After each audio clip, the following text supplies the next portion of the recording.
1996లో ఉద్యమం మొదలై నడిపిస్తున్నప్పుడు అప్పుడు ఇద్దరు మంత్రులు ఉన్నారు అసెంబ్లీలో. వాళ్ళ ఇద్దరు పేర్లు వర్గీకరణ జరిగింది.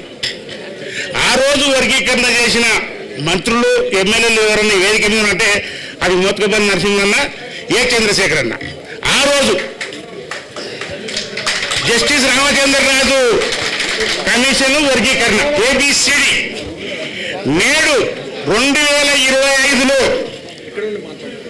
ఎస్సీ వర్గీకరణ రేవంత్ రెడ్డి గారి నాయకత్వంలో జరుగుతున్న సమయంలో ఆ మంత్రివర్గంలో కీలకంగా ఉన్న మంత్రి గారు దామోదర్ రాజనరసింహన్న మరియు కవంపల్లి సత్యన్న, ఆ తర్వాత మన వీరేశమన్న, మన ఎమ్మెల్యే.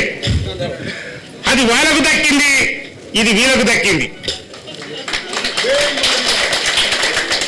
ఆ రోజు చంద్రబాబు నాయుడు నిలదీసిన వాళ్ళు ఈరోజు నిలదీయకుండానే రేవంత్ రెడ్డి మొట్టమొదటి లేచి నేను మాదిగోళ్ళ కండ ఉంటారా బాబు, నేను వాళ్ళ ఎంపర్ తిరిగినా, వాళ్ళ స్థితిగతులు నాకు తెలుసు, వాళ్ళ బాధ తెలుసు, వాళ్ళ బంధిరం తెలుసు.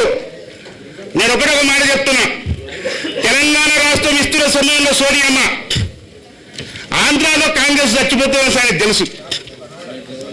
తెలంగాణ ఇస్తే ఆంధ్రాలో కాంగ్రెస్ వస్తుంది.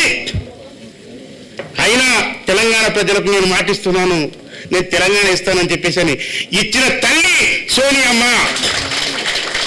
ఈరోజు ఎస్సీ వర్గీకరణ చేస్తే మాలలు నా దిష్టి బొమ్మలు అడ్డు పెడతారు, నన్ను తిట్టుకుంటారు అనే సంగతి తెలిసి కూడా మాదిగల కన్నా కాబట్టి నాయకుడు రేవంత్ రెడ్డి అని చెప్పేసి మీకు అందరికి విజ్ఞప్తి చేస్తున్నా.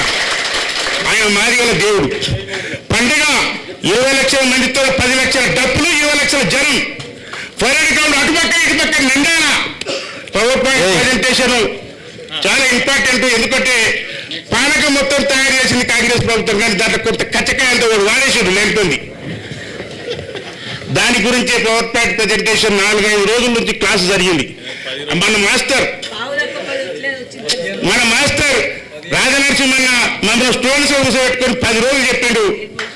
ఖచ్చితంగా విమర్శనాత్మకంగా వివరంగా ఎస్సీ వర్గీకరణ ఎట్లా జరిగిందో ఖచ్చితంగా పవర్ ప్రజెంటేషన్ లో మీరందరూ చెవులు తీసుకొని వినాలి. మీరు కానీ గుర్కలు పట్టుకుంటా ఏదో అయిపోయింది అనుకుంటే మాత్రం కాదు, గుర్తు పెట్టుకోండి సుమా అని చెప్పేసి విజ్ఞప్తి చేసుకుంటూ జై మాదిగ, జై కాంగ్రెస్.